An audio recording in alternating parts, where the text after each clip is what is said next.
The Street Corner Soapbox. The Street Corner Soapbox with Falso and Willin. Podcast takeover. We're making a killing. Music to nightlife. Debauchery and street news. Serving it hot.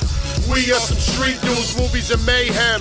The craziest guests. Words from chaos.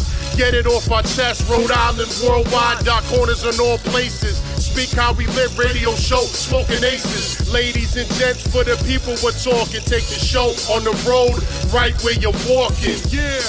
That's right, ladies and gentlemen. Street Corner Soapbox Podcast coming to you live. That's right, boys and girls. Street Corner Soapbox. Now, we all know during this crazy time with the pandemic, businesses are struggling. So we're here to support local businesses, and we need your help to do so also. That's right. So subscribe to our Patreon, become a member to help support the show, and receive exclusive episodes and bonus content, as well as discounts on merch. That's patreon.com/streetcorner_soapbox2020. Follow us on our website, streetcornersoapbox.com. That's right, boys. Street Corner Soapbox. I am back here with my brother, Lord Willin. Hey, how the hell are you? What's going on, buddy? Not much, man. Good guest today, Joey Natal from Gangster's Profile. That's right, Gangster Profiles. Check them out on Instagram. Joey, what's going on, man? What up, Joe? Hey, what's up, fellas? Can't really complain. Really excited to be here, guys. Thank you for coming on. Yeah, good to have you on, man. I've been talking to Joey on social media. And I checked out his podcast recently. It's called Gangster Profiles.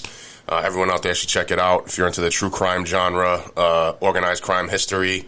Definitely a solid podcast. Yeah, for sure.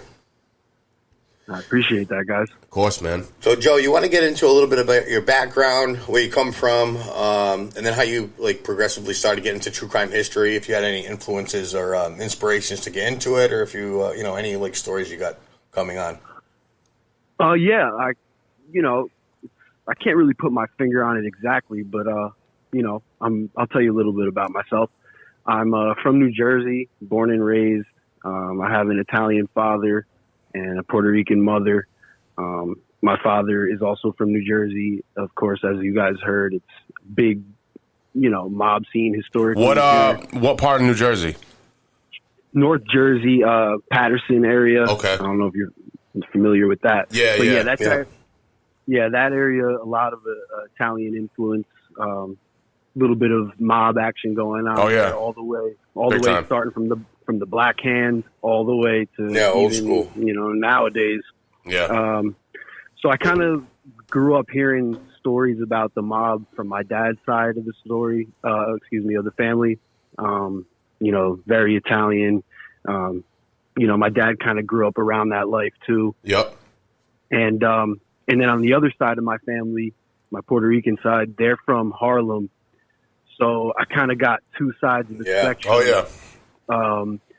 Hearing stories from my grandfather growing up, always heard about, in that era, they kind of coincide too. There. Exactly. And it's just kind of, they kind of, New Jersey's like in the shadow of New York. Yeah. So like you said, they do coincide. And it's just, for some reason, always hearing the stories, I kind of always wanted to hear more, but never really got into it till recently. Doing like deep research, stuff like that. Yeah. Just, learning little juicy details gets me. I don't know what it is, but it just kind of fascinates me. I think it does all three of us, to be honest. Yeah. What part of Harlem is your family from? Do you know? Yeah, Spanish Harlem. Okay. East Harlem. Yeah. Yeah. So that's like, oh, yeah. historic as all hell. Oh, definitely. A lot of people might not realize that East Harlem was a big mob haven for a long time. Oh, yeah. Pleasant Ave. Shout out to Pleasant Ave Apparel, actually. They're a clothing line from over there. But, East Harlem, that's where the Palmer Boys Social Club was. Correct. Ran by Tony Salerno, a.k.a. Fat Tony. Fat Tony. Yeah, man. Right. So there's a lot of history there. And then Jersey, obviously, a ton of history. And of course, you got the Sopranos, which made Jersey even more famous. Yeah. No, actually, we'll talk about that for a little bit, because me and Chris, I'm a big Sopranos fan. Are you a Sopranos fan, Joey? Oh, big time. Yeah. Now, being from New Jersey, What is your standpoint on The Sopranos? Because you watch interviews and extra specials on like the DVDs, or back in the day, the DVDs, but and they said that put New Jersey wasn't on the map, but it was always like you were talking about, like in a hindsight of New York in the shadows, know, and now it kind of like put it in the forefront, even though it was based on the Cavalcanti family. Yeah, well, some of it was. You know what I mean? Yeah. But do you think how did New Jersey take The Sopranos being like a local? Was it accurate to New Jersey? Oh, I mean, yeah, I would say it takes a little bit of everything. Like as you mentioned, the Cavalcante, but if you read and look into a little bit of the other crime families that were in the area, the Genovese, Lucchese's, a little bit of everybody, they take stories from everybody and kind of put it into one. But I love it, and I love any kind of gangster filmography that. I'm not complaining about any of it. Godfather 3 gets all the hate, but I love it. Yeah, it's just it was just different than the other. Godfather 2 as a movie is more like a soap opera of the mob genre. I feel like. Yeah, you know what I mean? The whole series was. Yeah. I mean, it's very well done. Obviously, it's classic. It's classic cinema, but. As far as reality goes, it's not a good. Everybody compares everything to Goodfellas, dude. Yeah, but I think Sopranos is probably the most realistic interpretation of that lifestyle yet to come out. Yeah, I agree with you guys, and that's what I think makes it so great. Honestly, I mean, as you guys know, Sopranos is amazing, and I'll just give you an example. Pussy Bumpin' Ciero in that show, like they took that nickname from a real guy. Right. There was actually the actual name. Yeah. Yeah, there was actually two pussies. The Russo brothers, they were both Genovese crime family, came up under Tony the Boot Boyardo here in Newark. Yeah, that guy was brutal. I read about that dude. He's a godfather. They call him the Godfather in the Garden. Yeah, a lot of people don't know about him. You want to talk about him a little bit? Because spread some light. He's kind of a more he's not as famous as a lot of the other guys, but he was brutal, man. No doubt. Yeah, he started all the way. I don't want to say in the beginning, but he was around here in Newark, which is another huge mob area historically. But yeah, he started in Newark in the 20s. Came up through Prohibition, fighting, Abner Longhees Willman, who was the Jewish mob boss of Newark and, the Northeast. He was a very powerful mob boss. About what era was that? This was during Prohibition all the way 20s. till... Yeah. Yep. Yeah, and Boyardo was there from Prohibition all the way until his death. He was, in the game, as they say, all the way till his death. But yep, he basically controlled Newark's Italian ward, Little Italy.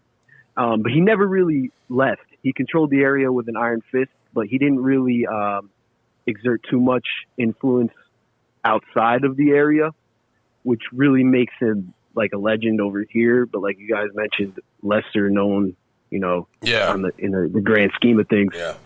But he was a big time mobster from over here. Like I said, all the way from Prohibition through 40s, 50s, 60s, 70s, through the wiretap era, all that stuff.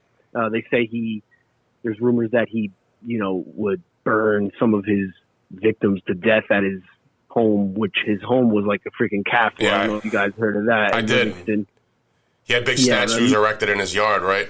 Oh, I've seen it, from a bird's eye view and pictures. The place is incredible. Is that house still there? Yeah, it is. It's not as private anymore. There's like properties around it, and it's on a private road there in Livingston. I've actually tried to go up to it once without, it's a little weird. Like I don't want to trust that. But like I've seen glimpses of it in person, and the place is crazy. Like I think I saw like a quarter of it, and there's like properties all over the property, or homes all over the property that at one time where his family members lived.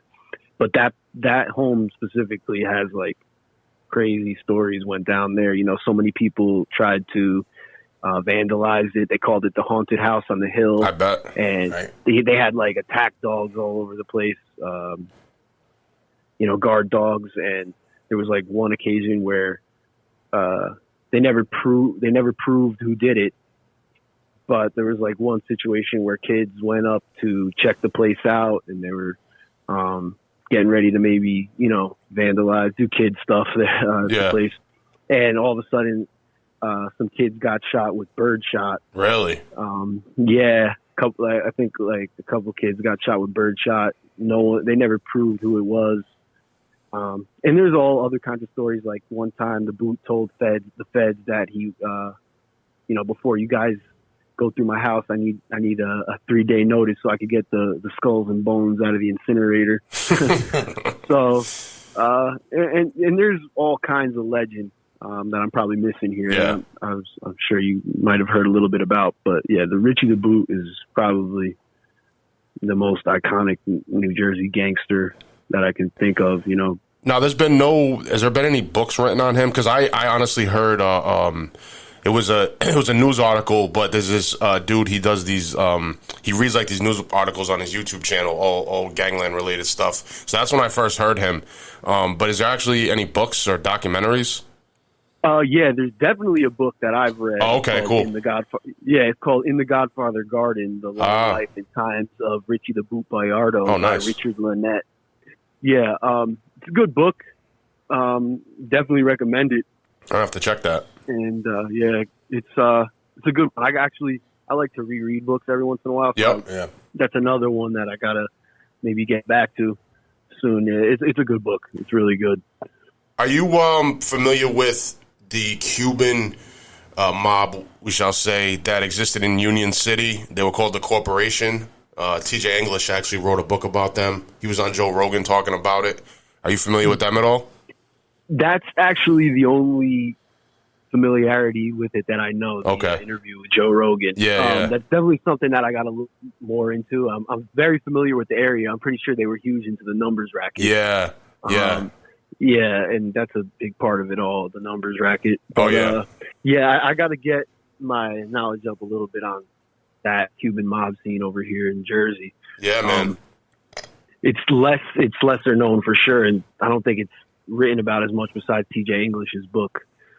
But how was that book? Well, you know what? I read Havana Nocturne by TJ English, which was about the mob in Cuba, pre Fidel Castro and their reign over there. Meyer Lansky and Lucky Luciano and all that. But then I haven't read The Corporation yet, but I want to, because I didn't know about that either until I saw that episode of Joe Rogan. And I knew who TJ English was. I was a fan. I read his book, The Westies, which is a great book. If anyone out there hasn't read that, check it out for sure. Yeah, I actually have that Westies book. I haven't gotten the chance to read it yet, but I know TJ English is he's great, big time mob writer. Yeah, he's awesome.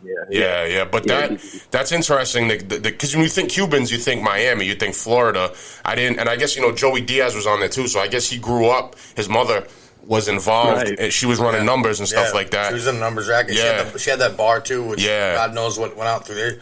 It's interesting, man. Shit too, he was I definitely got to check that out. Yeah, all I know is about Battle. Battle. That's his name. Yeah, Battle. I know that. That's the limit of it, though. I know he was the boss. They ran a big gambling thing over here, and I think maybe a little bit in other countries, maybe in Cuba as well. Oh yeah. But I definitely do got to check that out. Yeah, man, that's another piece of New Jersey organized crime history. What made you actually sit down and decide to actually do the podcast? I know you actually, you have obvious attachment to it, and you enjoy the mob and true crime culture. But when did you decide to you know what, I'm going to just fucking do it? Because we just faced that a couple months ago. Right, me too. I think COVID was a big help with that. The shutdown and kind of more time to focus kind of on shit that you wanted to do. Yeah. And I'm not very tech savvy, so it kind of forced me to put some time into that, work on the computer and practice podcasting and stuff like that. But yeah, the interest in it, I kind of found out all these little cool tidbits, and I didn't really have anyone to share it with. I don't have any friends that are really into this stuff. Not too many people who give it shit as much as you or I might. But it's history. So, people need to realize that this is all history. It's all history, and the difference is being from the East Coast, New England. We grew up around it, no matter what. You know, New Jersey, New York. I mean, it's here. It's in the forefront. And we're in that generation where you might have seen some of these guys before. Oh, I mean, you might still see some of these guys. You know what I mean. I'm saying? But it's not what it used to be. But, you know, there's still remnants of that lifestyle around. There's like a culture out here. Yeah, yeah, it is. It's part of the culture. It's undeniable. I mean, I grew up hearing the stories, a lot of different stories, man, you know, and seeing people and all kinds of things. But it's definitely always been interesting to me, just growing up in the city, you know, growing up in the street. Right. And that's what did it for me too. Like the Northeast, you know, huge in the mob world, like you guys said. It kind of paved the way for what we see today, you know, politically and just infrastructure and all that stuff, you know. I mean, I hate to say it, but Newark, Patterson, they're shitholes. You know, I know. Corruption had to do a lot with that. I mean, I've never been up your way, specifically like Providence or anything like that. I'm not sure, you know, what kind of influence it had up there. It was massive. It was massive, bro. It was, they say it was, at one time, Providence could have been, after New York, the biggest hub for, shall we say, Italian organized crime. You know what I'm saying? It was bigger than Boston. Yeah, exactly. So, and it was all intertwined with the politics. You know, and that I think that goes. Besides, I mean, back then, definitely political. Yeah. But if you look at New England, he ran all in New England. And then you look at New York or New Jersey, it's the same size or smaller than New England. But it was just how it's how the country states are broken up. You know what I mean? I feel like that plays a big part of it. Where New York kind of just stuck with the 5 boroughs, 5 families, and just did their thing. And then I mean, New Jersey, they spread out. They spread out to Springfield. They spread out everywhere. But New England was like really locked down by the old man. Yeah, most of it was. Sorry. No, I was just going to say what interests me about New England, too, is how, you know, of course, you guys know the Irish mobs. Yes. And up there, like, I think that they probably had the most power there than they did anywhere else in Whitey Bulger. Yeah. And it's just kind of interesting. Yeah, I mean, you know, Bulger had a lot of power, obviously, with the aid of the federal government. Now what do you think? Without the aid of the federal government, the Gennaros would have just crushed South, do you think, or no? You mean the Angelos? Yeah. That's a good point. The Gennaros. Well, Gennaro Angelo. But I don't know, man. Because the Irish mob existed before Whitey Bulger, and they had Winter Hill Gang had a lot of power.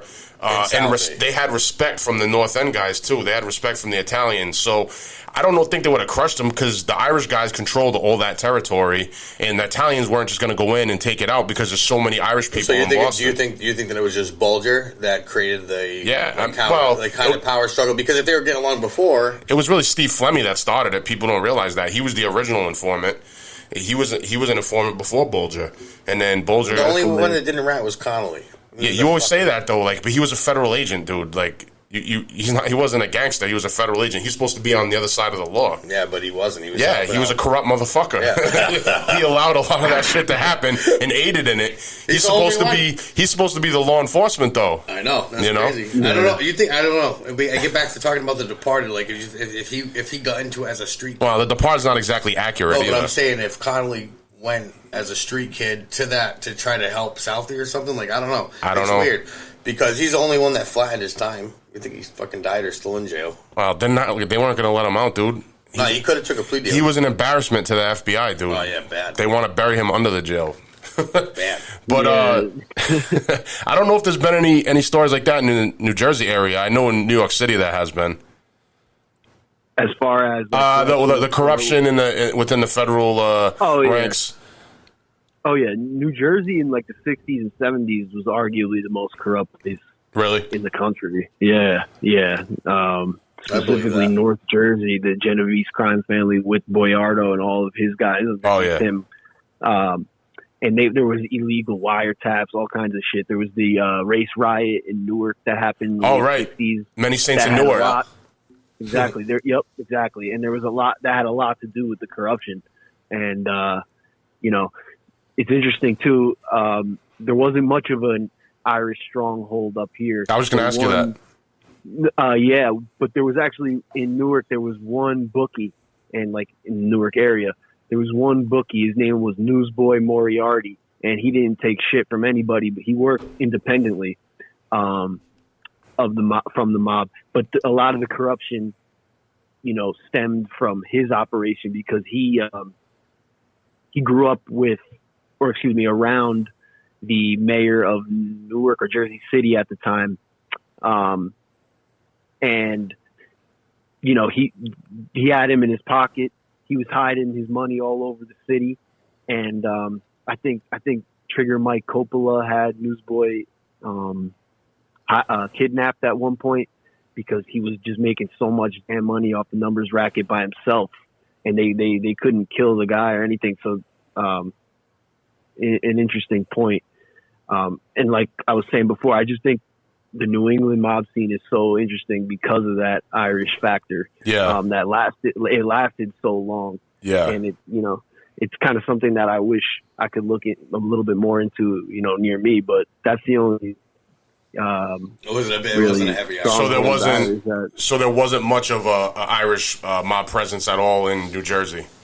Not really. Was there anything like big Jewish or? Yeah, I mean, I'm sure Armenian or Jewish probably. Was there a Jewish presence? Well, he mentioned already a Jewish guy, I think, didn't you? Yeah. Abner Longies Wilman. Yeah, he was called Gangster number 2. Okay, during his time. I've heard the name. Technically behind Luciano, I guess. That's what they say Gangster number 2. I mean, obviously you can't rank the guys, but he had his hand. He had his hand, in Cuba, in Vegas when Bugsy went over there, and he didn't take any shit. The story goes, I'm not sure if you guys have heard of Willie Moretti. Yeah, I know the name. I mean, I'm going to try to tell it without leaving anything out. Okay, go ahead. Longies Wilman came up in Newark pushing carts, and little by little he realized that, he could make money, in the numbers, collecting bets from housewives on his push cart route. And he was also, the protector of the Jewish community in Newark. And his name Longy derives from a Jewish word called the Long One. So they just started calling him Longy. And if anything went down in his Jewish ward in Newark, and he was like 16, 15, they would say, call the Long One. And he would drop what he was doing. If he was pushing his cart, if he was chilling in wherever he was at, he would come running and he would, address the situation. He might knock someone, whatever it may be. Take care of business. Enforcer. Yeah. And he was doing it at 16 years old. Wow. And then, he grew mostly from the numbers and Prohibition. He eventually, right at the beginning of Prohibition, he started, what's the word I'm looking for? Protecting shipments for a guy named Joseph Rosenfeld over here, who was a big-time bootlegger who had connections to the Bronfmans up in Canada, who they say that connection right there was like 90%, or like 75% of the illegal booze trade coming into the country from Canada through Newark. And Longy started off as a protector of those shipments. Then he realized how much money he could make. And then he told Rosenfeld, hey, look, I want 50-50. And he kind of had Rosenfeld by the balls eventually. And the kid was like only 20 years old. And he's like arguably the biggest mob boss in the country. And, he started investing little by little. He had the war with Richie the Boot Boyardo, the bootlegging wars. And there's a lot of cool little interesting stories just within that alone. And Longy, he never ratted or anything. I think that's what ultimately killed him, that he didn't rat, because they say the mob might have killed him, but he killed himself, I believe. I believe he hung himself. Like a suicide? This was later in the 50s during around the Kefauver hearings, because he kind of laid low. People didn't really know who he was until like the McClellan hearings. So they found his body like hung? Yeah, his wife found his body hung in the basement. But people are still trying to say that it wasn't. It was a mob hit. Yeah, just like a lot of the mysteries you hear, like the Abe Rellis. Yeah, I was just going to say that. The Abe Rellis mystery, which you talked about on your podcast. I just listened to that one. Very good episode. You want to plug that, actually? my podcast is called Gangster Profiles. And that episode that Lord Willing is talking about specifically was with author Michael Cannell and his new Murder Inc. book that just came out a few months ago. And if no one has read that book, it's really, really good.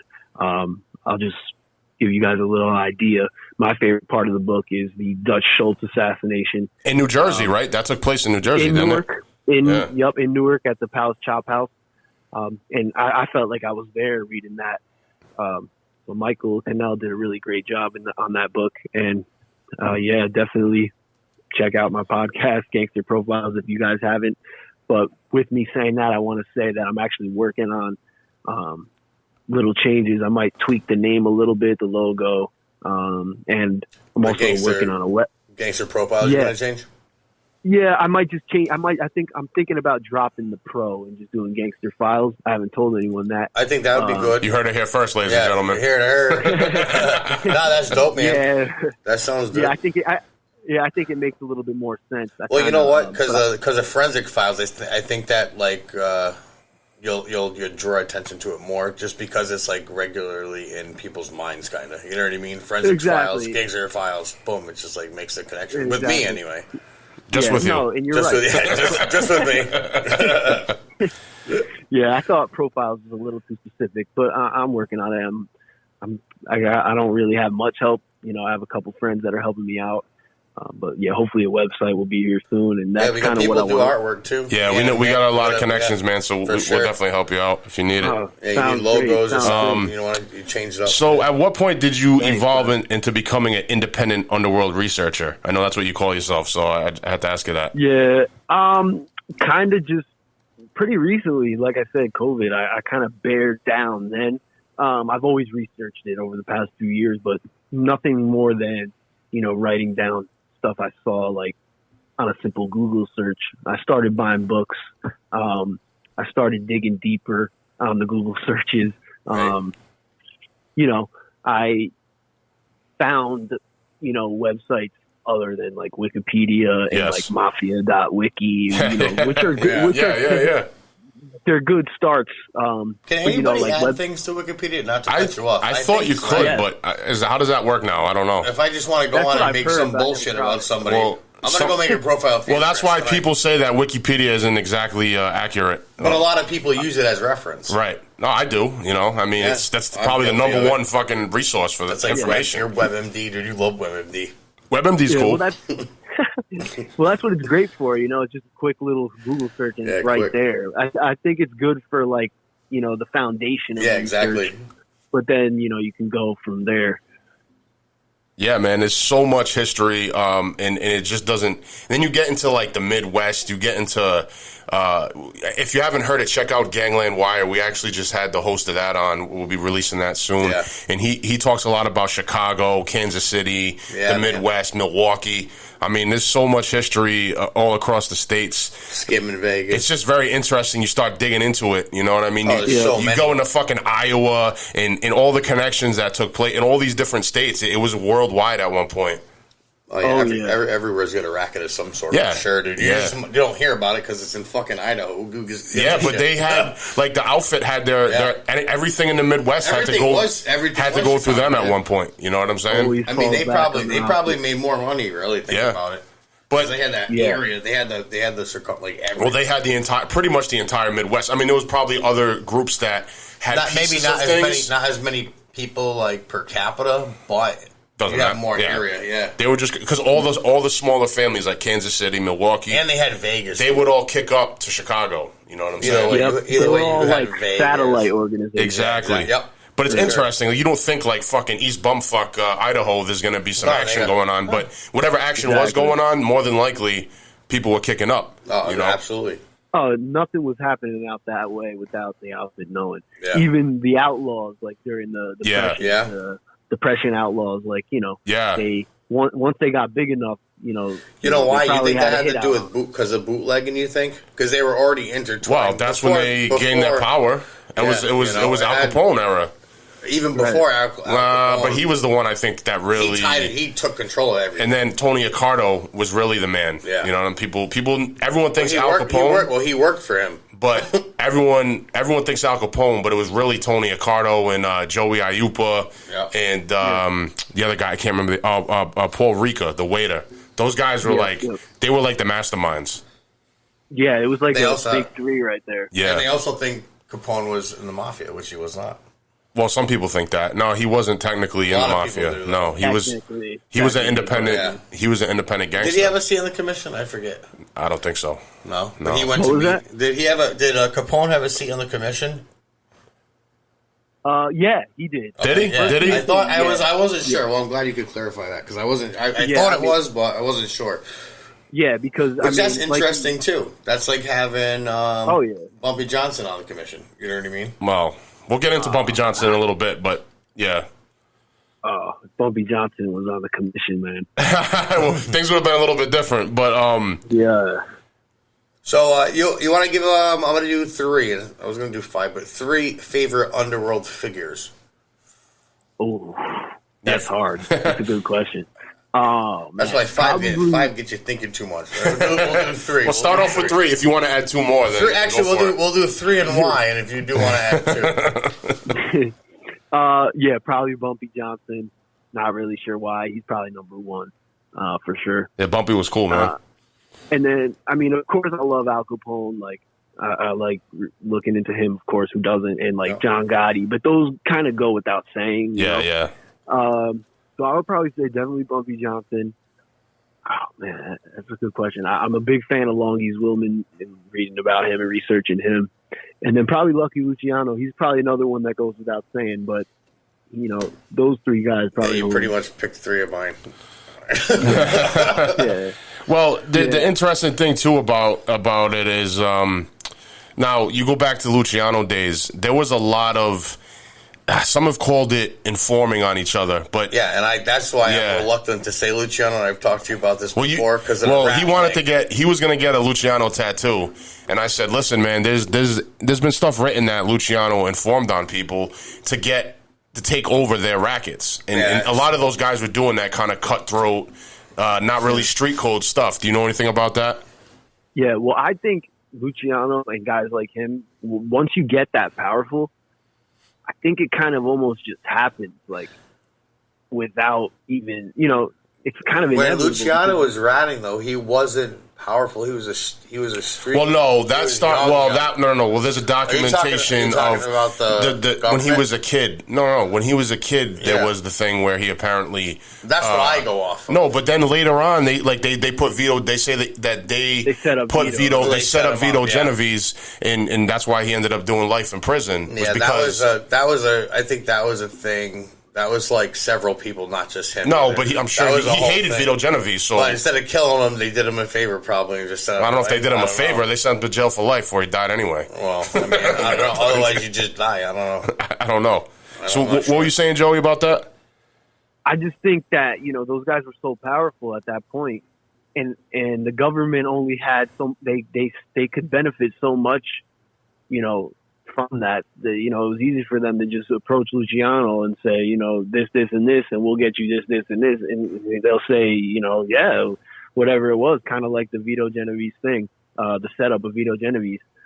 But I think once you get that powerful, I almost feel like it was inevitable for those guys. Like I said, like they get so deep in it that they're sitting with the politicians anyway. You know what I mean? Regardless. Yeah. They were doing that forever. Yeah. They ascended from street-level rackets. I mean, you look at history, Gambino and Luciano, both. Luciano got pardoned to get out and moved to Italy, and then he went to Cuba. Yeah, well, deported, But that was because... Well, that was because he said that he would have his guys on the docks watch for the Germans. The same thing. Not with the Germans. Exactly. But. So they worked with each other so much that it was just like not second nature, but because back then they were the other side of the law, and I mean it was 50-50 kind of back then. Yeah, you were either with the government or you were with the underground. That's it. They had as much power. They had more back then before all the RICO and fucking all the cameras and tapping and everything like that. Yeah, yeah. The one couldn't exist without the other. Exactly. So, I just think it was. And that's history, quote. That's literally history. Yeah, it would yeah. History of our great country. So, what are some of your favorite books and documentaries? I'm sure you've read a lot and watched a lot.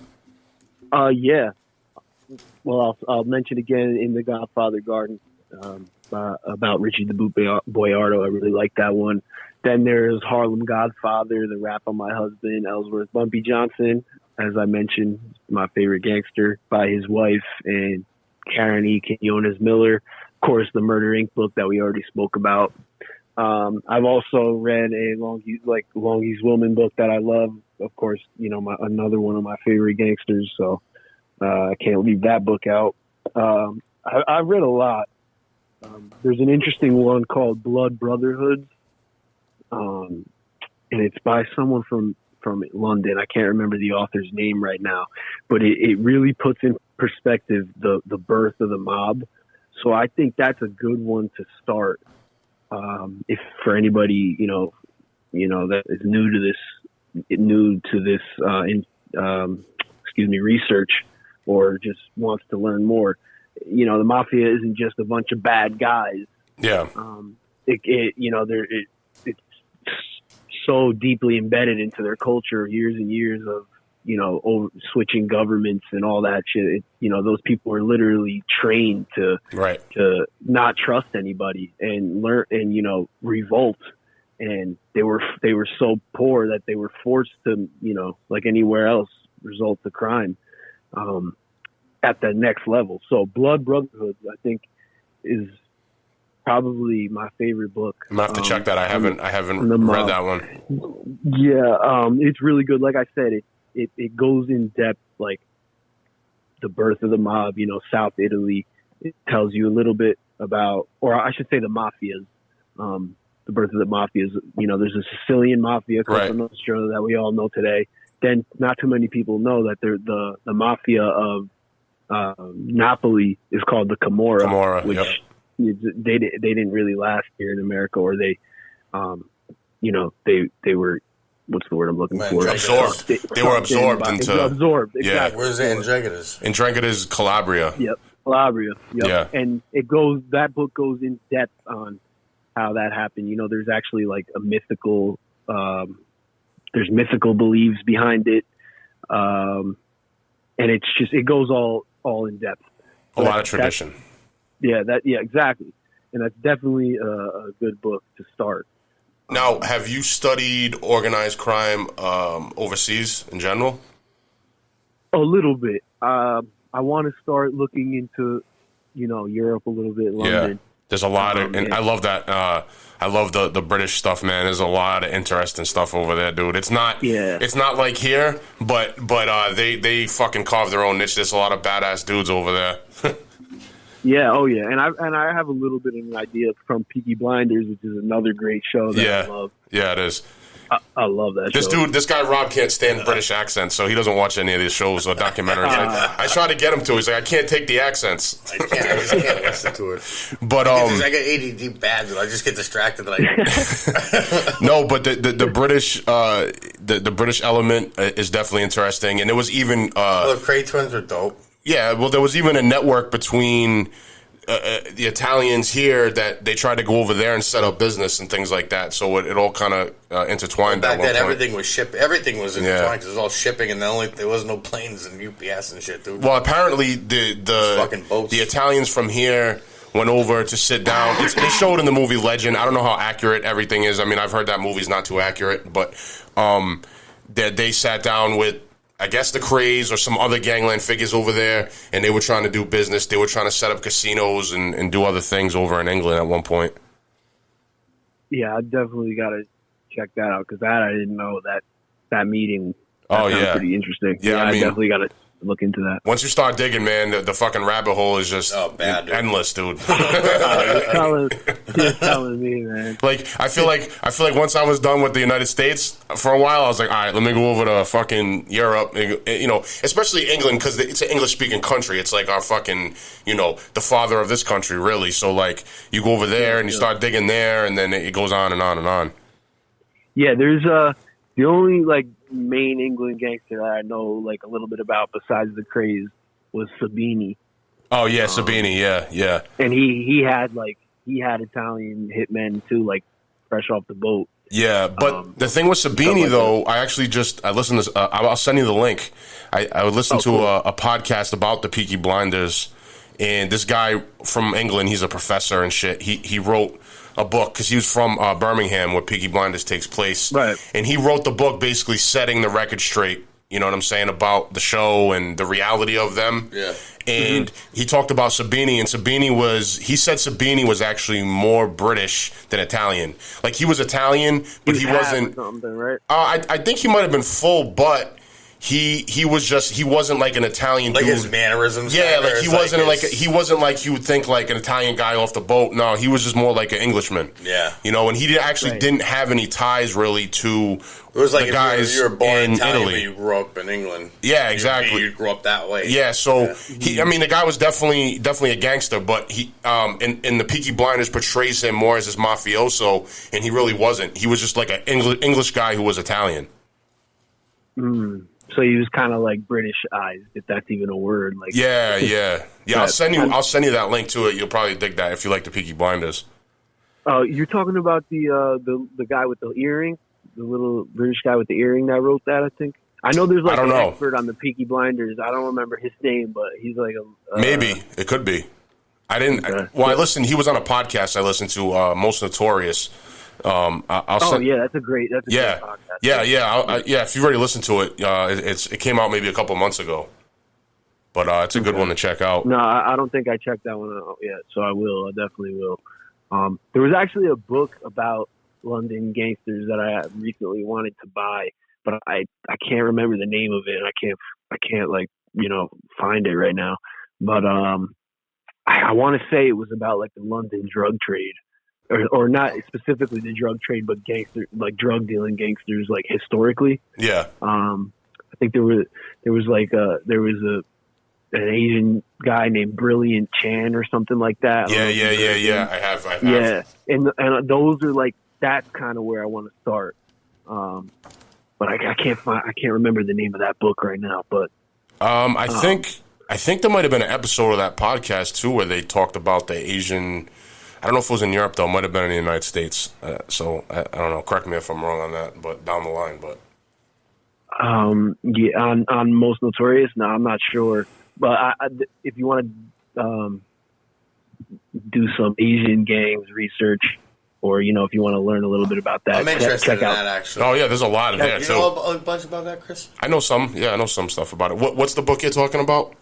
It's called Tong Wars. Oh, okay. Tong Wars? Yeah, I've heard of that. I actually know a little bit about New York Tong Wars, which was really cool. And it started with, well, not Tong Wars specifically, but the Tongs, and like how, I guess the wars that they went through. There was a guy named Tom Lee who came from China when he was like a teenager to San Francisco. And then the elders in San Francisco, the governing body of the Chinese community in San Francisco sent Tom Lee to New York City, and he was the undisputed boss in New York of the Chinese community, of course. Yep.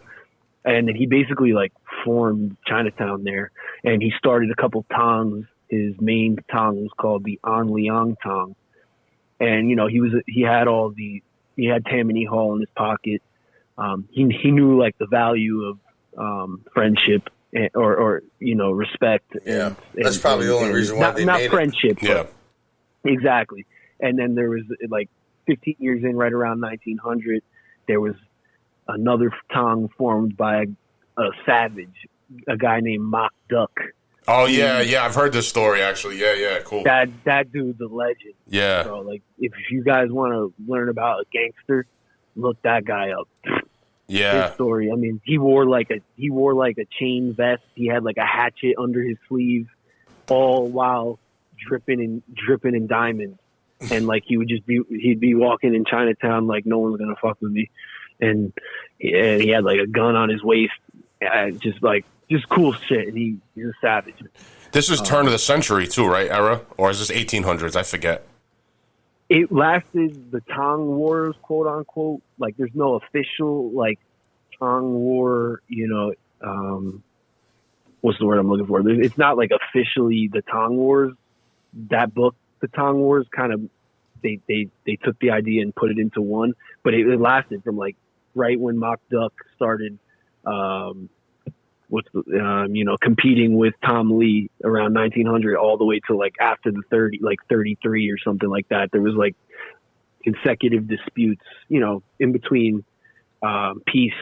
They would fight every so often, but like it started with hatchets and knives, and it went all the way through to bombs by like the 30s. Like, I'm kind of consolidating everything there, but yeah. It's definitely something you guys should check out. It's really interesting, and it's kind of a newer, a newly emerged story. Yeah. What else? If you're into the Asian aspect of things too, there's a book, and this is about modern day. It's called The White Devil, and it's about this dude. His name is John Willis, and he was a white Irish guy from Boston who rose in the ranks of the triad gangs in Boston, in Chinatown. And he's doing like 20-something years. He's in jail right now. They made a movie, right? They're supposed to make a movie, but it's a good read. They didn't make one yet? Or that may be something similar? No, they haven't made a movie yet, no, but they're supposed to. But, COVID probably put a stop to a lot of things. But that sounds awesome. Yeah, man, he's like the first non-Chinese or Vietnamese to really rise in that world. And it was pretty interesting. That's amazing. Yeah, man. Yeah. That sounds amazing. Yeah, I wonder how that happened. I definitely got to check that out. And the dude's still alive, and it happened. I mean, I think he went to jail maybe maybe less than 10 years ago. So this is like the 80s, 90s, and 2000s. The White Devil. Yeah, The White Devil by Bob Holleran. Yeah, that's awesome. I'll send you the link too after, man. It's worth a read if you're into this side of things. It's interesting. Definitely. I also find too. You're talking about the Tong Wars, the whole like turn of the century New York City era, the five points, like the real life gangs in New York, and then the Black Hand when they started coming over from Sicily. All that stuff to me is very interesting too. Yeah, for sure. Yeah, like the changes of the ethnicities and like the gangs over time. That's definitely an interesting aspect too. That's actually probably one of my favorite things to look at is as far as looking at like ethnic transfers of organized crime. Yes. Is in the 70s, late 60s, 70s, the heroin trade. Oh yeah. And how that kind of it transferred from the mafia to the blacks. Yep. Let's get rid of the myth right now that the mafia isn't involved in drugs. Oh yeah. That's not true. Luciano Genovese were smuggling it over, and probably people before them when they first came over here. Yeah, there's a whole book called Mafia, and it's by the Federal Bureau. It's like a 1,000-page book of profiles on members of the mafia, and like by the Federal Bureau of Narcotics. So I don't know if you guys know that book, but that's like the Bible. I haven't read it, but I'm gonna have to check it out. Yeah, it's a book. I'm writing them all down. We got a bunch of books to read. No, it's good, man. Yeah, that's a really good one. But yeah, the mafia to the black heroin trade, or I guess you could say drug trade during that time. That's like, and that ethnic shift in organized crime is so cool to me with Frank Matthews. I'm familiar with Frank Matthews. He went MIA. He escaped prosecution, and some people wonder if he's still alive or not, but he disappeared. What do you guys think? I have no idea, man. I mean, everybody knows Frank Lucas from American Gangster, who was also an informant, but they say Frank Matthews, a lot of people say that he was the real guy. He was the real guy. Yeah, he was the real guy. He had a house. They were like front men and shit. He lived in the same neighborhood as Paul Castellano. Yeah, and they tried to fucking get him. They wanted him out of there. You know, in Todd Hill, Staten Island, right? Yeah. And that whole thing's interesting. And I've heard. I don't know if you guys. I'm sure you guys heard of Al Prophet. He said that he thinks Frank Matthews might be in Chicago, but I don't know. Who, Al Prophet? Yeah. I check out his stuff from time to time. Yeah, that's what he said, and he's really an expert on that whole thing. Yeah. But the really cool thing to me about Frank Matthews is that he basically nationally organized the heroin trade. Like, he had meetings in Atlanta, and he left the boss both times. And that just is, that's so cool to me. Like, pioneering, how he pioneered that whole thing. You know, it was basically meetings he held in Atlanta to say, listen, let's slowly start taking this from the Italians. Like, we're not going to take, you know, they can't control us. They can't make money off of our neighborhoods. Different world. Let's start. Yeah. And that little, it's interesting tidbits like that in every facet of organized crime and gangsters, anything like that. Just little stories like that is really what fascinates me. Yeah. I don't know why. And there was also a connection between Nicky Barnes and the mafia back in, what, the 60s, 70s? Yeah, he met Crazy Joe Gallo in jail, and they had some kind of crazy vision where the blacks and the Italians could run organized crime together, mainly through, you know, moving drugs. Yeah. And of course, Nicky Barnes, he modeled his organization on the mob. He kind of came up with, you know, mob associates before he kind of really got into the kingpin days. But he learned a little bit from them. He learned how they do business, how they organize, how they deal their drugs, how, you know, their connections. And he formed his Harlem Council, you know, and really controlled drugs. And that's the difference between then and today. You know, those guys were vicious. They were gangsters. They were murderers. But when you really look at it, it wasn't, you know, those guys controlled the drugs.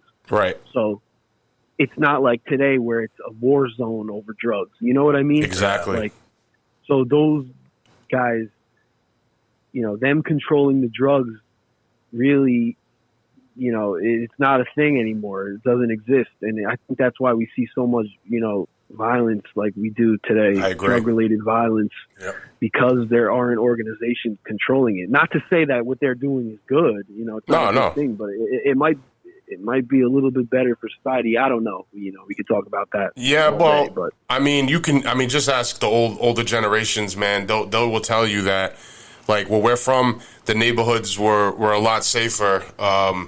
Back in those days, I mean, crime has existed since the beginning of time. It's always going to exist. So the question is, would you rather have it be a fucking war zone on your streets, or would you rather have it be controlled and at least, you know, somewhat safe, I guess, right? Exactly. You know what I mean? Like, the shit's going to go on no matter what. Man, someone's going to fucking I'd rather have it the whole way. You know? Yeah, me too. You know how long it takes the cops to get here if you actually had to call them for an emergency, dude? Yeah, of like, course. It would be 15 minutes. I could go to the street. We're here. Yeah, well, that's a whole other topic of conversation. But no, but I agree with what you're saying, Joey, on that too, man. It's someone said that now it went from organized crime to unorganized crime. Yeah. That's it right there. That's definitely a great point. Yeah, and you know there was I guess you could say rules and codes that were upheld during those times, and there's a lack of that today as well. Yep, and then that's kind of what that's why it doesn't. It's a big part of why it doesn't exist today. You know, they broke the code. They, you know, nowadays, you know, people aren't afraid to kill their own brother. You know, I know, over some drugs. Literally. You know, there's no kind of rules anymore. And that's what we see today. I mean, every day you turn on the news, especially over where I'm from. I mean, Patterson specifically. Patterson is a hellhole right now. Yeah. Every day, some big time fugitive has a shootout. Every day, you know, there's another killing of an innocent person from a drive-by or from whatever it may be. And I think, you know, that's a big part of it. Yeah, well, even Providence is like that, man. It's like that everywhere. Now it's getting worse. Providence has got a lot worse. Boston has been like that. It's like that everywhere, and pretty much every city in this country. Now, Joey, going back, you said that Bumpy Johnson was your favorite gangster. Right. Now, do you want to get into a little bit about him? Why he's your favorite? You did a bunch of research on him, I'm sure. Yeah, how'd you get into or why into researching Bumpy Johnson specifically? Well, another thing I can't really exactly put my finger on, like I said before, hearing the stories about him growing up, from my grandfather being from Harlem, he would kind of say he was born in the 40s, so his time was kind of like the Harlem Council time. Like Bumpy was a little bit before his time, but he would always tell me like, "Oh, you see that you hear about Nicky Barnes, you hear about Frank Lucas. Oh, but the real OG was Bumpy Johnson." And then when I really start researching him, I mean, the guy's a legend. Yeah. Oh yeah. From another one that was there from days of Prohibition all the way till he died. I mean, not as long as he was with Lansky and Luciano, like you were saying before. Yep. And the one really cool thing about him too is nothing went on in Harlem without him knowing, whether it was legitimate or illegitimate. And there's so many cool little stories about him. One recently that I heard his own granddaughter say that her great grandmother, I kind of get it confused. I would have to look back at where I have it written down.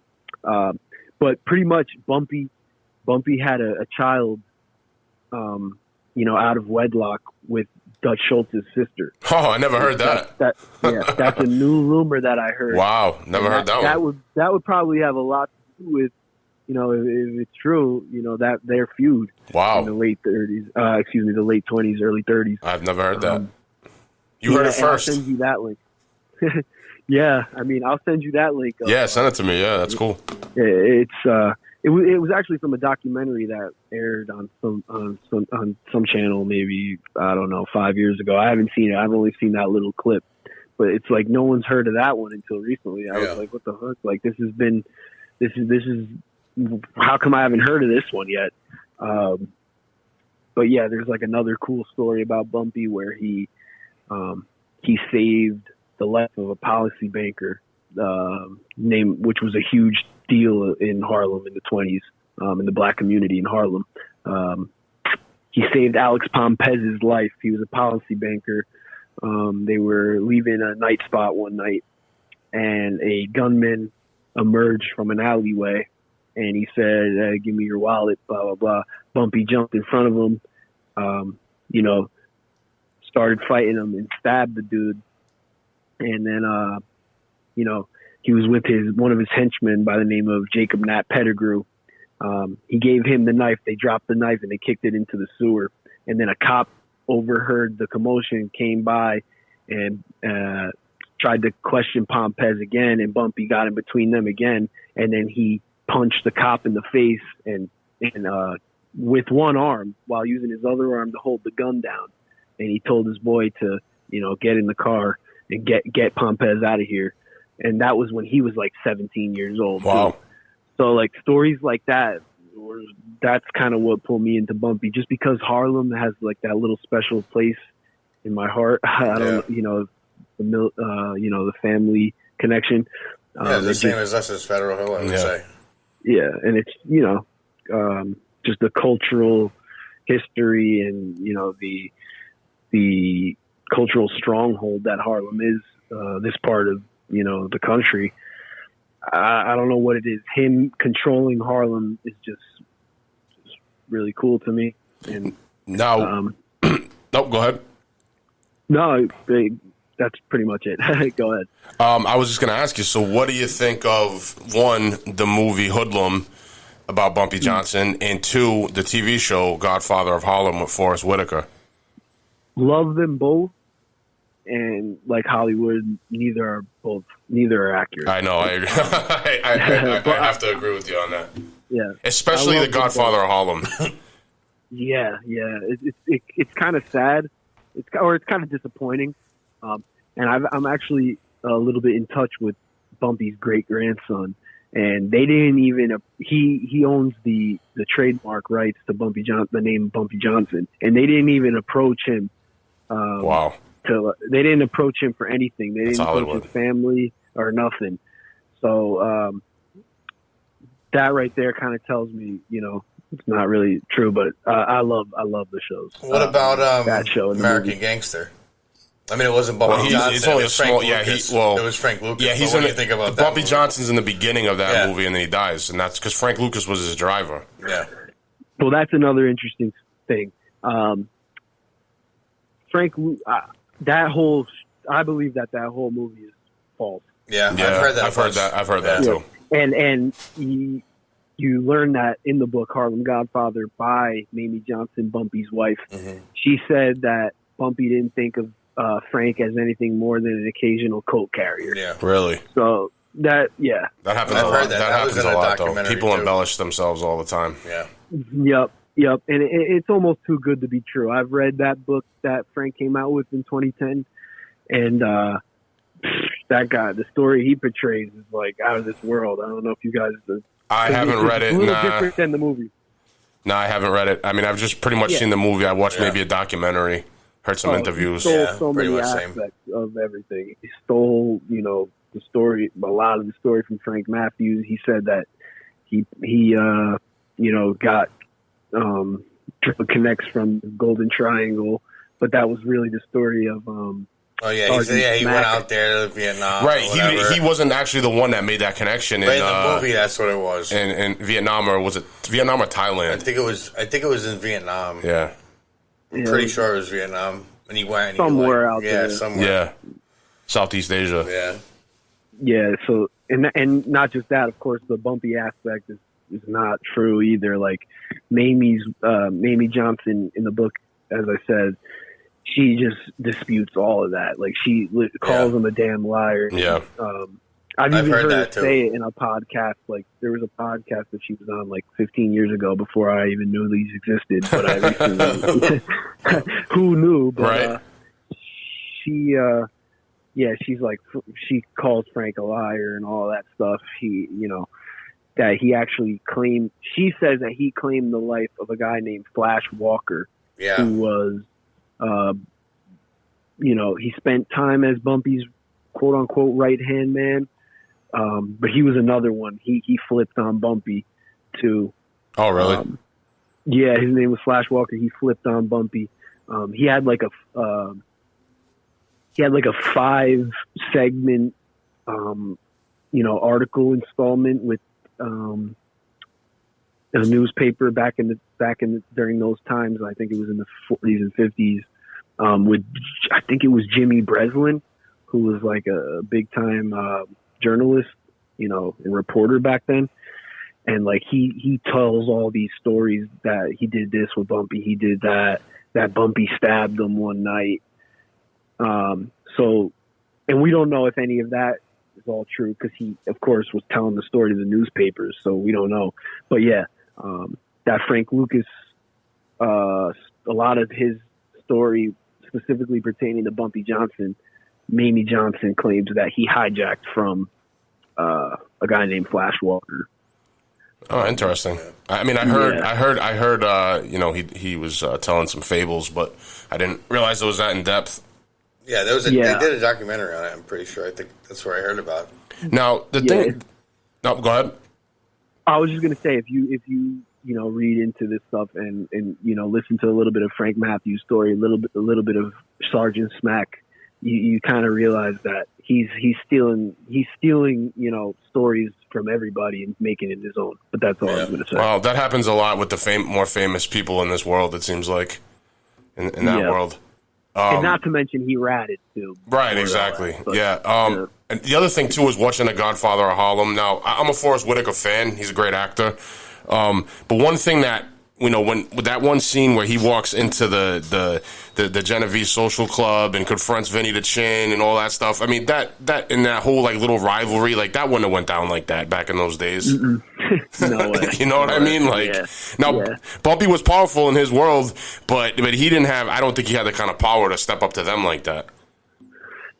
Maybe younger in his day, earlier in his days. As you guys know, the whole Dutch Schultz war. Right. He didn't back down from them. But you're right. Later on, I don't think so. I think more so, he was just that scene that you're talking about. Well, first of all, it's inaccurate. So like the time, nothing is right. So,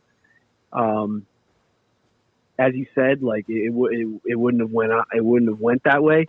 By the time the Chin was around, it was later in Bumpy's life. I think Bumpy was just like he was the Lord of Harlem. I think the guys more came to him. You mean the wise guys? The wise guys came to him. You're saying? More or less, yeah. Because like I said, nothing went through Harlem before it went through Bumpy. Yeah. So I think I don't want to. He was an associate of the mob. Right. I don't really think they ever really feuded like that. I think he was just worried about Harlem. You guys, if the mafia wants to come to Harlem, you guys got to talk to me. Yeah, but I don't really think it was as the way they portray it. And same thing with the drugs with Bumpy.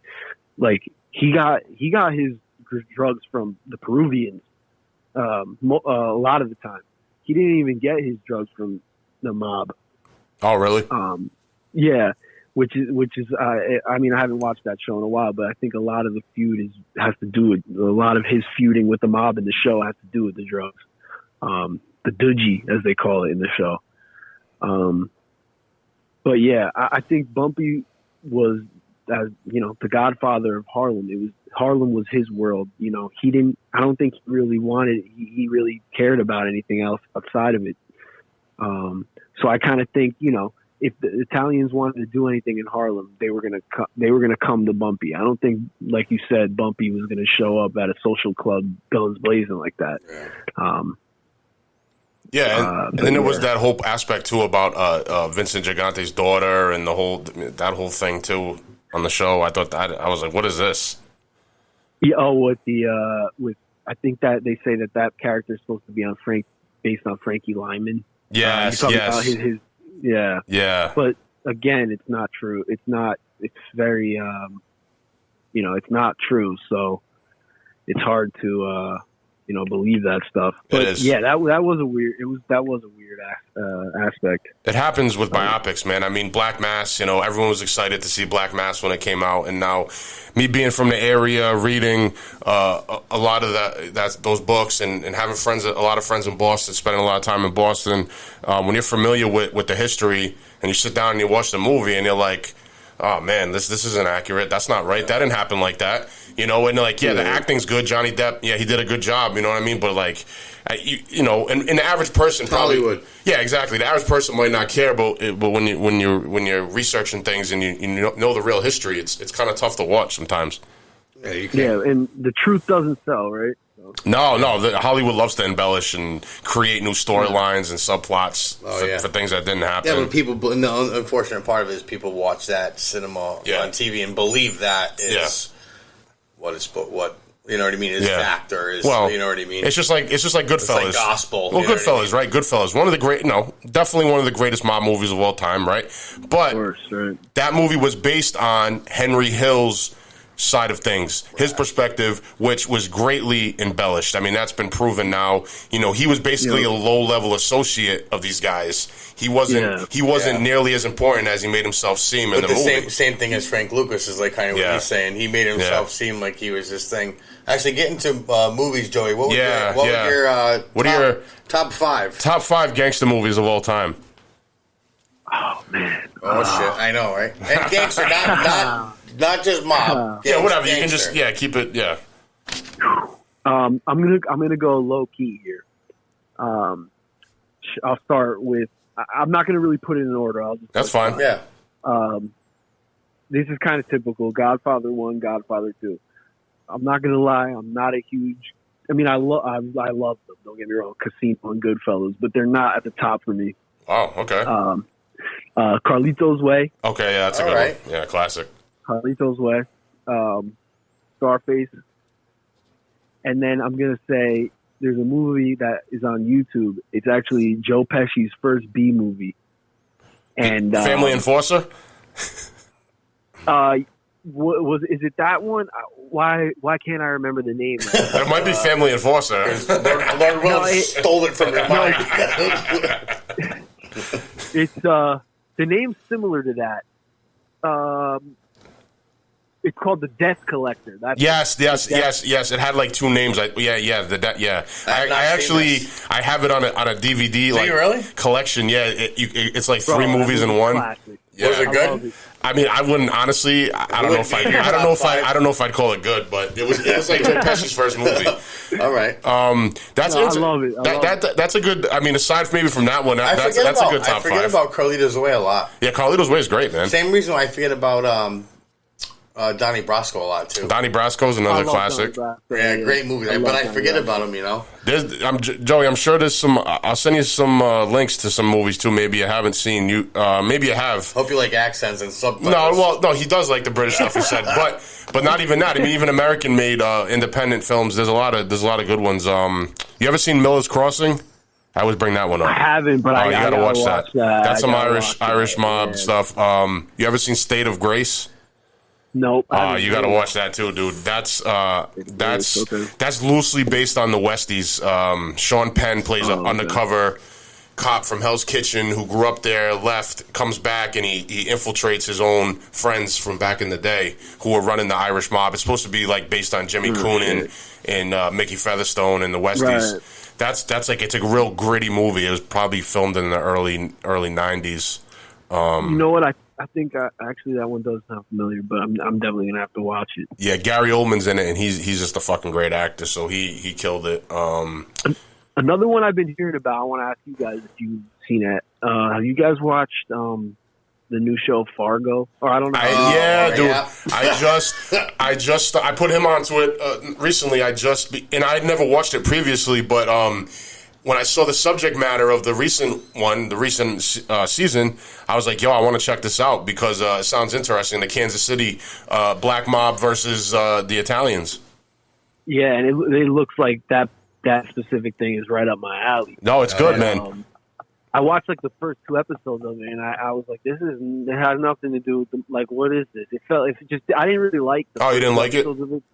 No, well, this new season that's out looks awesome. Oh, yeah.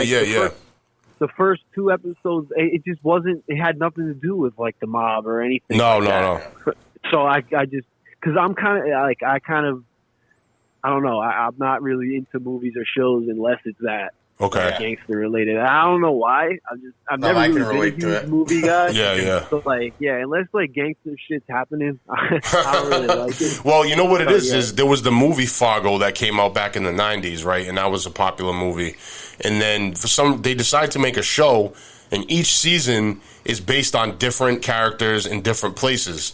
And it all ties into like Minnesota somehow. But that's like we watched the 4th one, not the first. So you probably watched the first one and you didn't really fuck with it too much. Well, because each season is different. So if you want to see the gangster shit, you just got to watch the newest season. Yeah. Well, that's what I was going to ask you. I can't just jump right into it. Then it won't really matter. No, it doesn't. It doesn't matter. It would only matter per season, not per episode. Okay. Yeah. That's what I'll do. Yeah. Watch because I haven't watched any of the other seasons either.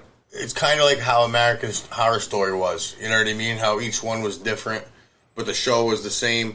Yeah, it's weird. I don't know why they I don't understand why they do it like that. Like one was in like a fucking cemetery, one was in like a morgue. But the name of the show is Fargo, which is in South Dakota. And then each season's about a different city. I don't know. There must be a deeper meaning that I don't understand. Google it. Yeah, it's kind of all over the place, right? Yeah, man. Another good one too is Monument Ave, a movie called Monument Ave. It's an independent movie with Dennis Leary. It's based in Charlestown. I'm sure you've seen The Town, but I actually wanted to ask you guys about that. I almost forgot. Yeah. Sorry. We can talk Boston. On Judge Caprio's show, did you see the dude that was on there a couple of days ago? Yeah. Well, that guy seemed kind of interesting. Now, do you guys know anything about that? I don't personally know. I watched it. 2 people sent us stuff about him, and I was trying to get him, but I was researching before I actually looked for him because there's no relation to him and anything in Boston, but there was an armed robbery in West Warwick, where he's from, out this way. So I'm not sure if he just said that.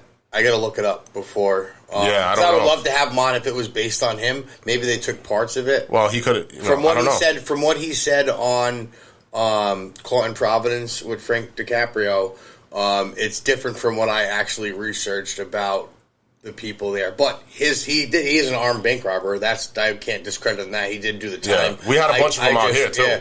But this was right here, down this fucking street from us, right here, fucking West Wark. Yeah. So I got to research it, but that is something that you're the fourth person now that said that. You're going to get him on. You know what I mean? Just because it was in a Rhode Island-based broadcast. But, I got to do more research on it before I can see. Now, Joey, have you listened to the Crime Town podcast?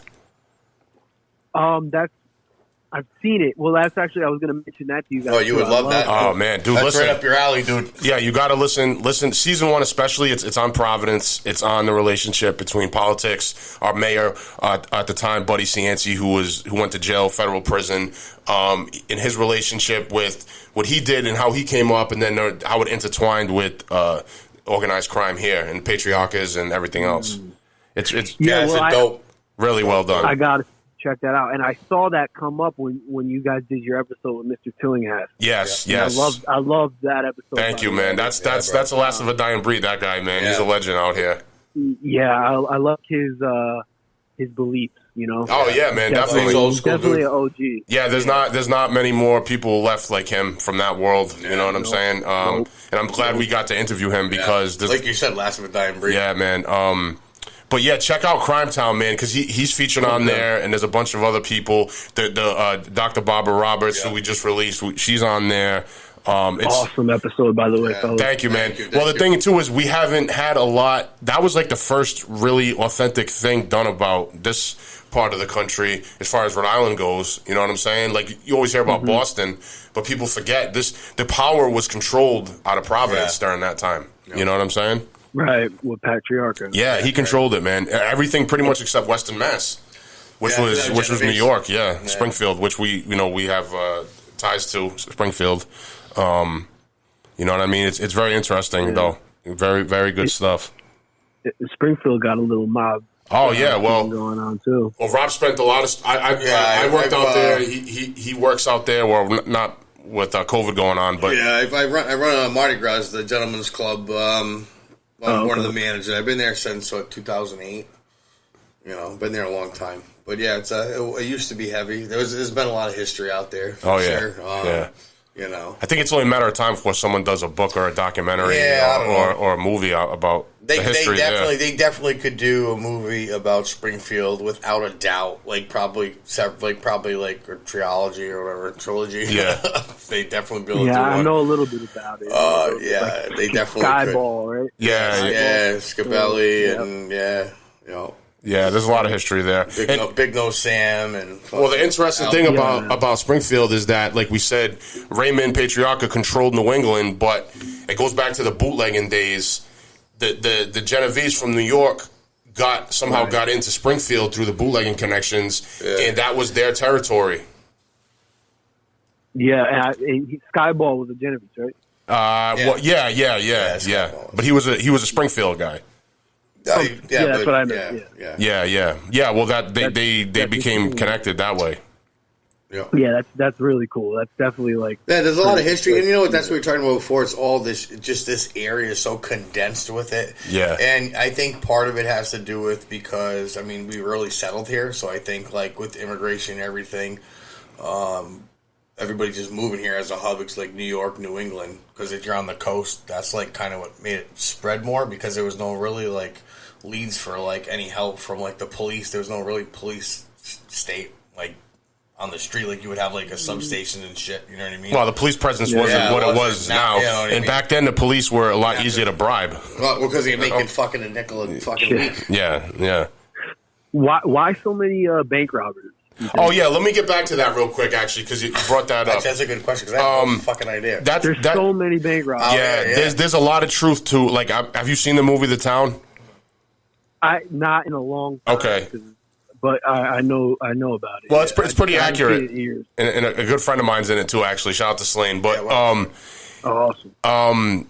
But yeah, it's pretty accurate. And there was actually a gang called the No Name Gang. You can look them up. Anthony Shea was the dude's name out of Charlestown, and they were kind of the ones that movie. As far as I know, that movie was based kind of on them. Yeah, they were robbing Brinks trucks left and right. Yeah, there's tons of stuff. You could research him too. There's tons of stuff. Yeah, there is. There's a lot, but it definitely. Yeah, I mean, I don't know why. Out here, it's just like that. I don't know why armored trucks and banks became the thing to do. I'm not really sure. It's a good question. Well, you're talking about it, and like just because of it's like maybe desperation. No.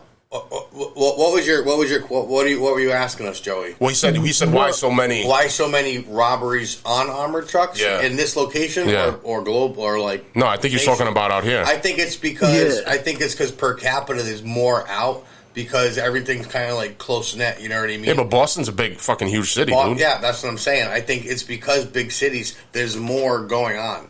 You know what I mean? Yeah, but why not New York then? Because it's a longer drive. You know what I mean? But why aren't people out in New York? Why haven't historically people in New York then you're saying been robbing New York? Armored trucks like they do it like not like out here, dude? Oh, so you're comparing Boston to New York? Well, I think that's what he was trying to ask. Really? Right, Joey? Or I'm just in general. Like when I research up there a little bit, like I always see like this guy set up this bank robbery. Oh yeah, behind this one or this Brinks truck, like you said, like the guy. Yeah, I think it's just because the bridges. If you're talking about Boston, just because the bridges in Boston pretty much getting over there to Southie and shit. Maybe. No, I think it might be deeper than that. I mean, why was back in the 30s the Midwest the hub for the bank robbers? There's maybe cultural and environmental aspects that we're not even familiar with. But Midwest isn't out here. No, but I'm saying why though. He's asking. So why was Boston the hub for bank robberies? Because now why was the Midwest a hub for bank robberies back in the 30s during the Depression? You know what I mean? I still think. I think population wise, I think. I don't know. I think there's a lot to it. It's a good question. Yeah. Yeah. Someone. I mean, it was kind of rhetoric, No, but someone should study. It is a good question. Someone should study that shit. I'm not gonna fucking sleep tonight. So I'm gonna be thinking about this in bed. No, but there's a lot of history of that here, especially in Boston, especially in the city surrounding Boston. There's a show called City on a Hill. If you haven't seen that, check it out. The season 2 is supposed to come out, but I think COVID threw a monkey wrench in that. But season 1, Kevin Bacon plays a corrupt FBI agent, and there's also a crew of bank robbers that they from Charlestown or Southie, I think it is, and they're doing what we're talking about, and it's well done. Yeah, it's always like a common theme when I look up New England mob and New England gangsters, like, after Prohibition. Just a lot of that, a lot of bank robbery, like we just talked about, Yeah, definitely. Hey, did you see not to cut you off, did you see The Highwaymen? With the Bonnie and Clyde. Yeah. What was it? Fucking. Yeah. Yeah, it's on Netflix. Kevin Costner, right? Kevin Costner and what the fuck's his name from some White Man Can't Jump. Woody Harrelson. Yeah, Woody Harrelson. Yeah. That shit. I liked the movie. I don't know if it was. It seemed to be accurate from what I've read, but I don't know. I don't know much about that. Did you see it? Yeah, I've seen it. I loosely watched it. I'll be honest with you. Yeah. And I haven't really researched Bonnie and Clyde yet because I kind of like to not stay away from, but I like the lesser known stuff. Yeah. But I mean, I obviously know about Bonnie and Clyde. Yeah. I don't know, but I don't know how accurate that movie is. But I do know that Woody Harrelson's dad was a freaking gangster too. Yeah, he was involved with some shit, man. Isn't there rumors about the JFK assassination he was involved with? Yeah, we read something about that recently, wasn't it? Yeah. Yeah. I definitely read that, but there's so much involved with that assassination. Oh, dude, forget it. It's like now. Have you researched the whole New Orleans organized crime, Carlos Marcello aspect of that? I have. I've read Mafia Kingpin. Yeah, that's a good book. Yeah, it's classic. Yeah, I have, and it always comes back to him and the outfit and the Santo Traficante crime family, and also of course the boss of Dallas, Savello. I can't remember, Joseph Savello or Savella. I can't remember the last name. Well, Nick Savella's Kansas City. I don't know who Dallas was. I think it's Savello then. Okay. And he was the boss of Dallas, and I think they all work together. Yeah, and I think they were all in cahoots together. Yeah, I agree with you. And maybe some government agencies as well. Of course. Can't leave them out. Yeah, 100%. 1,000%. Yeah. So, aside from Bumpy Johnson, what do you think your favorite subject to research is within this whole genre of organized crime in the underworld? Probably New Jersey. Anything Okay. New Jersey, just because it relates Right. to home. It's just like us in New England. Yep. Yeah. For you guys, right? Yeah, exactly. And Yeah. I definitely do got to research New England. Yeah, man. A little bit more.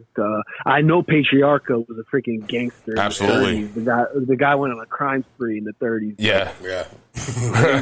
Yeah, he ran shit, for real. I mean, you locked I down New actually England. recently saw a picture of him like decorating his Christmas tree in the 30s. I have to send you guys that. Yeah, It's yeah. kinda funny.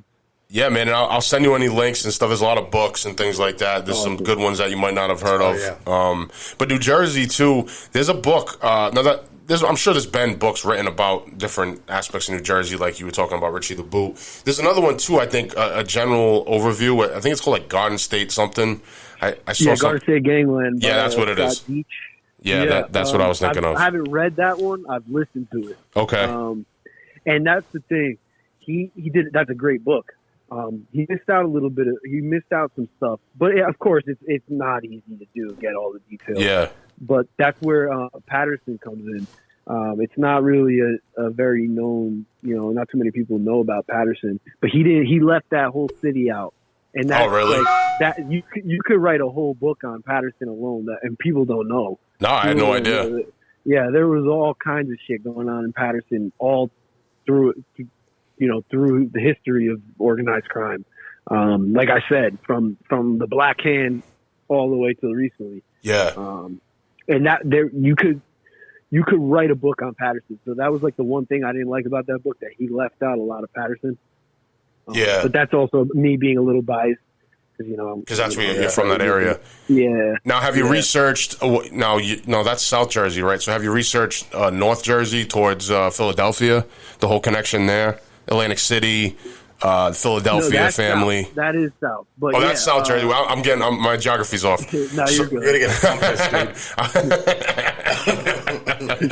Yeah. I didn't pay attention in school. Never eat soggy waffles, bro. But yeah, I have Philadelphia got a really cool story. Oh too. yeah. And Atlantic City, yeah, I love Atlantic City. That's another aspect there that I really do like. I love Boardwalk Empire. Yeah, I was going to ask you that. I think it's a great show. I thought it was really well done. Classic. Oh, definitely, man. love Now, it. some of it probably not exactly accurate again, but that's Hollywood. Yeah.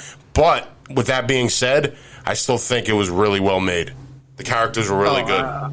I agree with you. That's one of my favorite shows for sure. Yeah. That's definitely up there for me. And, like you said, not another one that's not accurate, but yeah. And I have researched Atlantic City, and there's a whole gangland scene. That it's crazy. Too. Yeah, bad. Oh yeah, it's really cool. Like, I'm not sure how realistic that Atlantic City conference is that everyone knows, that everyone hears about and talks about. There's a picture, isn't there? Isn't there a picture floating around of the Nucky? It wasn't Nucky Johnson was his real name. Yeah, and Capone, which Yeah. I've heard that might have been falsified at the time, even. Really? Somehow, I don't even know how they had the technology to do that, but yeah, I've read that like they inserted Capone or inserted the Nucky into that picture. That I don't know how true that Old is. school I've heard Photoshop. that. Old school Photoshop. You'd have to I don't know, dude. you would stand there and take a picture, and then have him stand in the same spot, take a picture. Matter of phone fact, him, it's put them in next to Garden each other, State and take a Gangland picture that of the they said picture. that, actually. Oh, really? Yeah. I'm gonna have to check that book.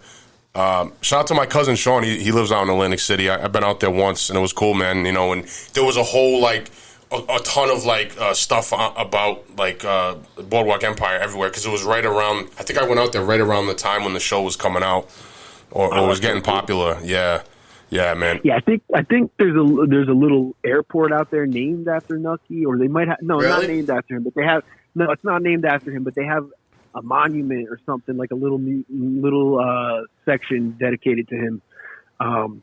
That dude was powerful as all hell down here.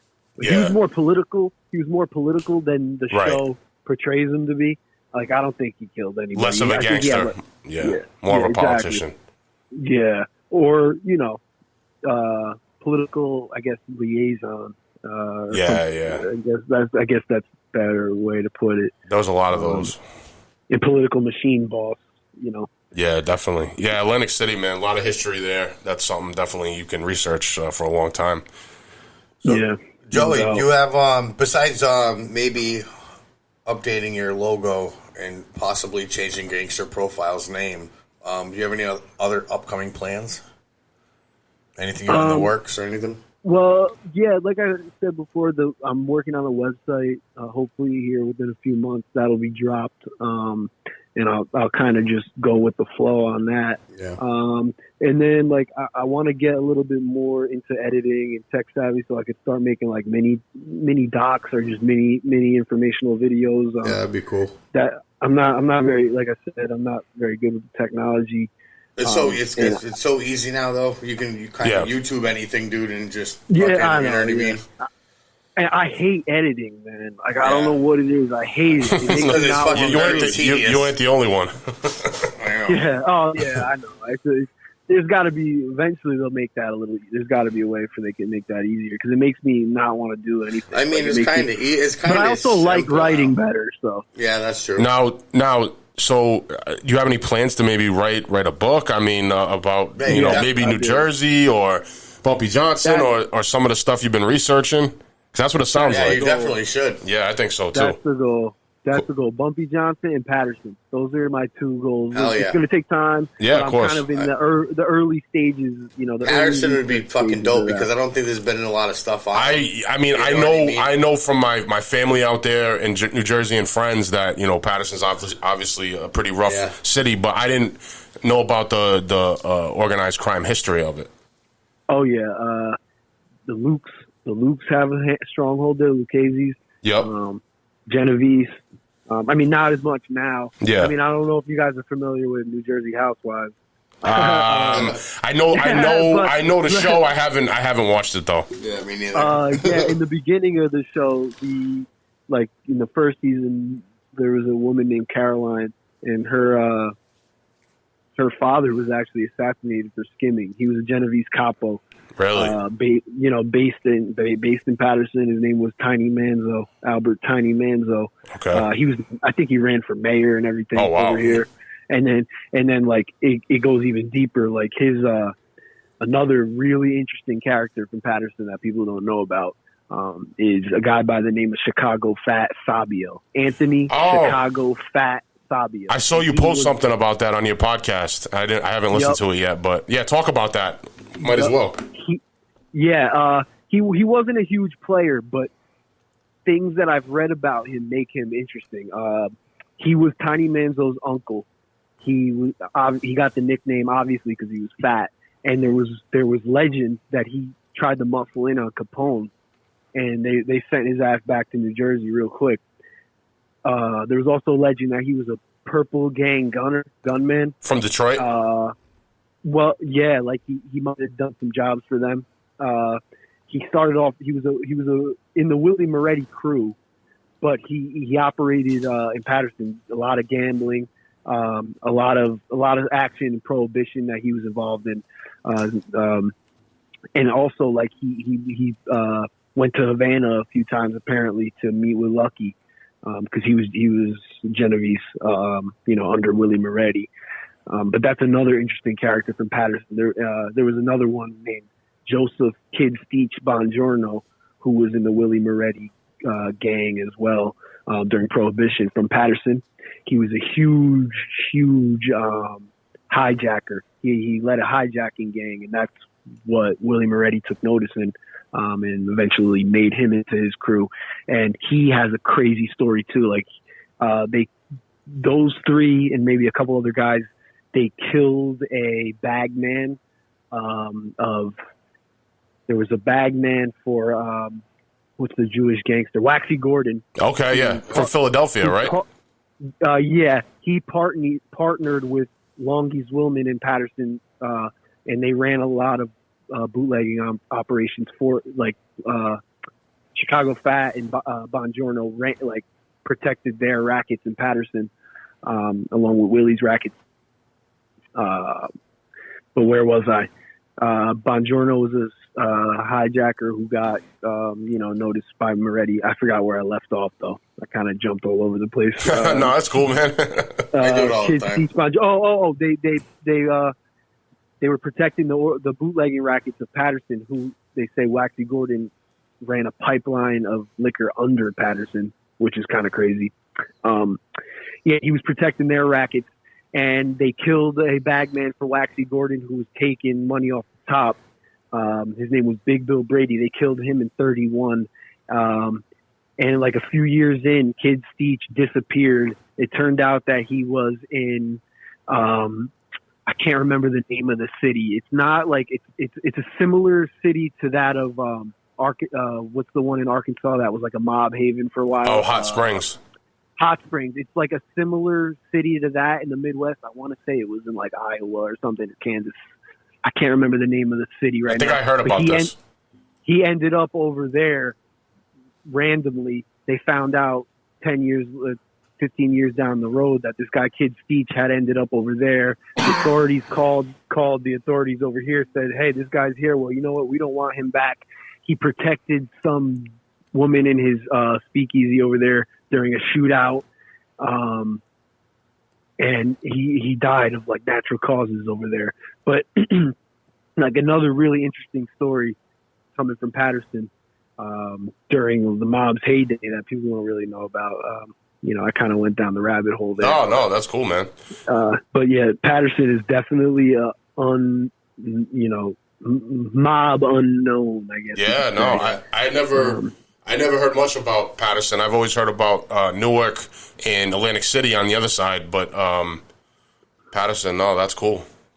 Yeah, and they even another little cool, interesting thing about Patterson. They had a man. The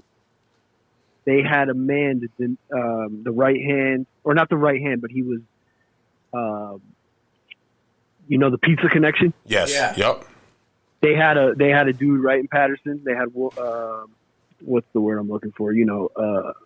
Bouchetta had a man in Patterson for that whole thing too. Really?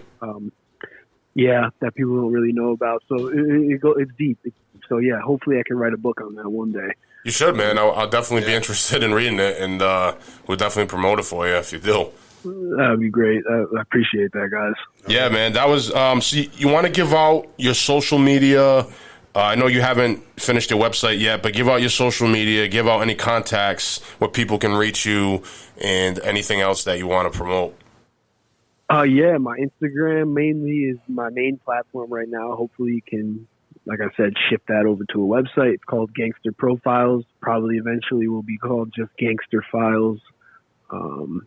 And that's really it. I'm kind of going with the flow. Hopefully I can use this website as a more of a stepping stone into, videos and more writing and just stuff like that. But that's kind of where I'm at right now in the early stages. Cool, man. We look forward to that the website and everything else you got going on. We'll definitely promote it all, and we'll definitely have to have you back on because there's a lot of stuff to talk about, a lot of interesting history. Yeah, for sure, man. Gotta get on that book. Anytime, guys. Really. Yeah, we appreciate it, Joey. Yeah, man. That was great. Everyone, also check out the Gangster Profiles podcast. That's his podcast. Are you going to be releasing any new episodes of that? Yeah, I told you guys that I'm in school still, so that's slowing down a lot. So I have some things in the works there. I got maybe a couple authors coming on. Hell yeah. Here soon. And that's the thing with that. It's kind of hard to get people, as you guys know. It's hard to do a podcast by yourself. Yeah, no. It definitely takes some work, man. It's not. People think it might be easy, but it definitely isn't. Yep. So yeah, that's where I'm at right now. Definitely. Some podcasts coming in the future. I hit a little dead area there, but definitely very cool. To look forward to. Well, thank you for coming on, and if you ever come out this way or want to come out this way, hit us up. We'll show you around. The New England side of things. Absolutely, bro. You're always welcome, man. Guys, don't forget to check out Gangster's Profiles. Gangster Profiles on Instagram. Thank you, Joey, for coming on. Thank you, Joey. That was great. We'll be in contact, and we'll be sending links and stuff, I'm sure, back and forth. Gentlemen, it's been a pleasure. Really appreciate you guys having me on. You guys are killing it. I'm loving the show. Thank you. And like I said, I really appreciate you guys having me on, and I'll be in touch with you guys. Absolutely, man. Thank you, bro. No problem, guys. Have a good one, bro. Thanks, I'll talk to you soon. You too. All right. Peace out, look brother. forward to keeping in touch, guys. Yes, sir. Sure, man. All right, bye. Peace. That's right, boys. Street Corner Soapbox. We're fucking out of here. Peace. The Street Corner Soapbox. If you're a fan of the podcast, you can help support the show by donating to our PayPal at paypal.me/Street Corner Soapbox. That's right, guys. Make sure to like and share all of our episodes. And for easier access to our show, check out our link tree at linktr.ee/Street Corner Soapbox.